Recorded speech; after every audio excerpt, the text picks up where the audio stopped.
Assalamualaikum warahmatullahi wabarakatuh. Pada video kali ini kita akan mempelajari golongan 14 atau golongan kristalogen. Unsur-unsur golongan 14 dapat ditemukan di alam dalam bentuk mineral, dan untuk unsur karbon dapat juga ditemukan dalam setiap makhluk hidup. Karbon di alam dapat ditemukan dalam batu kapur, dolomit, dan juga gas alam. Silikon dapat ditemukan dalam mineral kuartsit, olivin, dan juga zeolit.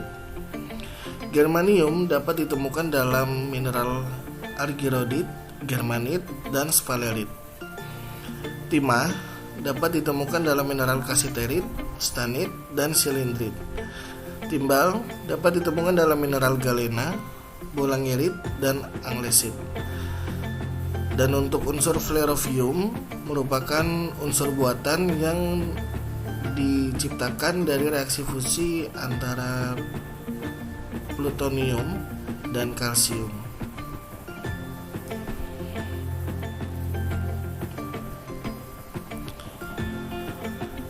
Sifat unsur-unsur golongan 14. Unsur-unsur golongan 14 terbagi menjadi beberapa jenis, yaitu yang pertama adalah unsur non-logam. Untuk unsur karbon, unsur-unsur metaloid yaitu silikon dan germanium, unsur logam timah dan timbal, dan unsur yang radioaktif yaitu flerovium. Umumnya bentuk dari unsur-unsur golongan 14 berbentuk padat dan konduktivitasnya baik. Titik lebur untuk unsur-unsur golongan 14 menurun dari karbon hingga flerovium. Pengecualian terdapat pada timah yang lebih rendah daripada timbal. Sedangkan untuk titik didihnya dari karbon hingga flerovium terjadi penurunan secara berurutan. Untuk reaksi yang terjadi karena karbon merupakan unsur yang non-logam, dan juga unsur karbon ini adalah unsur yang unik, dapat membentuk senyawa yang berantai, umumnya dengan hidrogen dan oksigen. Ada beberapa senyawa yang dapat dibentuk oleh karbon berupa rantai lurus, contohnya seperti N-oktana. Kemudian ada juga yang bentuk cincin seperti benzena, berikatan dengan unsur oksigen seperti asam asetat dan juga glukosa. Unsur-unsur golongan 14 bereaksi dengan oksigen membentuk berbagai jenis oksida dan bereaksi dengan halogen untuk membentuk senyawa halida yang umumnya berbentuk atau rumusnya EX4. Contohnya adalah apabila karbon bereaksi dengan klorin maka akan membentuk CCl4, apabila silikon bereaksi dengan klorin membentuk SiCl4, dan seterusnya. Khusus untuk logam, timah, dan timbal, karena dapat memiliki dua bilangan oksidasi yaitu +2 dan +4, maka ada dua bentuk senyawa yang dapat dibentuk apabila bereaksi dengan halogen.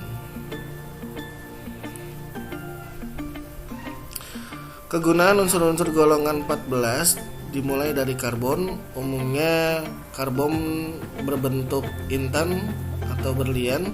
Kemudian ada juga yang berbentuk arang, dan arang ini dapat juga digunakan sebagai adsorben atau penyerap. Silikon umumnya digunakan sebagai bahan untuk peralatan gelas lab dalam bentuk borosilikat, kemudian terkandung juga dalam semen bangunan, dan silikon juga dapat digunakan untuk berbagai macam peralatan elektronik. Germanium dapat digunakan sebagai transistor karena bersifat semikonduktor, kemudian digunakan juga sebagai optik fiber dan juga lensa mikroskop. Timah digunakan sebagai kawat solder, kemudian digunakan juga dalam pelapisan logam dan dalam pembuatan kaleng timah.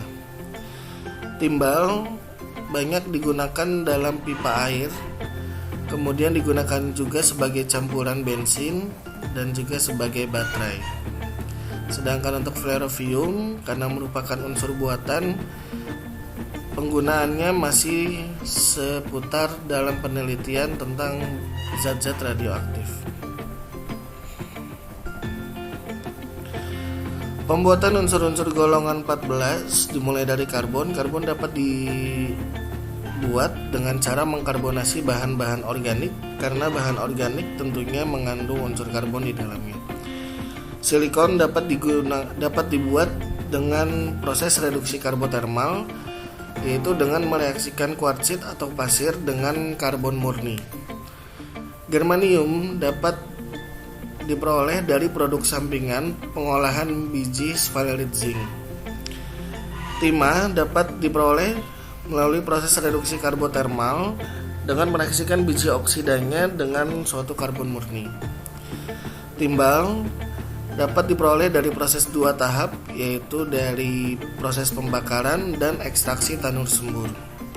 Sedangkan untuk flerovium diperoleh dari proses pembuatan, yaitu dari penembakan inti plutonium 244 dengan atom kalsium 48. Pengujian dan identifikasi unsur-unsur golongan 14. Unsur karbon dapat diidentifikasi dari hasil pembakaran yang menghasilkan arang hitam.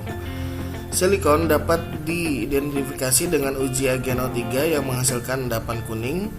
Germanium dapat diidentifikasi dengan menggunakan instrumen difraksi sinar X atau XRD. Kemudian timah juga dapat diidentifikasi melalui instrumen, contohnya seperti AAS atau ICP. Timbal dapat diidentifikasi dengan penambahan KI atau uji KI yang akan menghasilkan endapan kuning, dan untuk flerovium diidentifikasi dengan melakukan pengukuran emisi cahaya. Beberapa fakta unik yang terdapat pada golongan 14. Golongan 14 disebut sebagai golongan kristalogen, diambil dari kata kristal karena unsur golongan 14 memiliki 4 elektron valensi dan dapat berikatan 4 kovalen dalam struktur kristal. Contohnya untuk unsur karbon dan silikon yang alotropnya ditemukan dalam bentuk kristal, sehingga golongan 14 ini disebut sebagai kristalogen walaupun nama ini bukan nama resmi yang ditetapkan oleh IUPAC. Karbon dapat membentuk jutaan senyawa yang disebut sebagai senyawa organik karena karbon memiliki keunikan dapat membentuk senyawa berantai yang tidak dimiliki oleh unsur-unsur lainnya. Karbon juga memiliki banyak kemungkinan alotrop dan saat ini setidaknya sudah ada 8 alotrop yang telah berhasil ditemukan seperti bentuk intan, grafit, buckyball, dan juga nanotub. Kemudian di dalam tubuh, karbon membentuk 18,5% dari tubuh manusia. Silikon merupakan unsur kedua terbanyak di kerak bumi setelah oksigen. Kandungannya dalam kerak bumi kurang lebih 25,7%. Timah memiliki 10 isotop yang stabil dan ini merupakan unsur dengan jumlah isotop stabil yang terbanyak, yaitu ada 10 isotop stabil. Timbal dapat terakumulasi dalam tubuh karena merupakan logam berat dan dapat menyebabkan keracunan.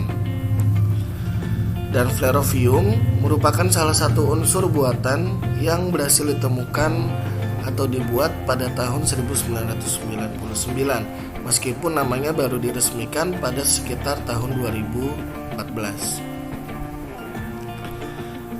Demikian untuk video kali ini. Sampai jumpa pada video selanjutnya. Assalamualaikum warahmatullahi wabarakatuh.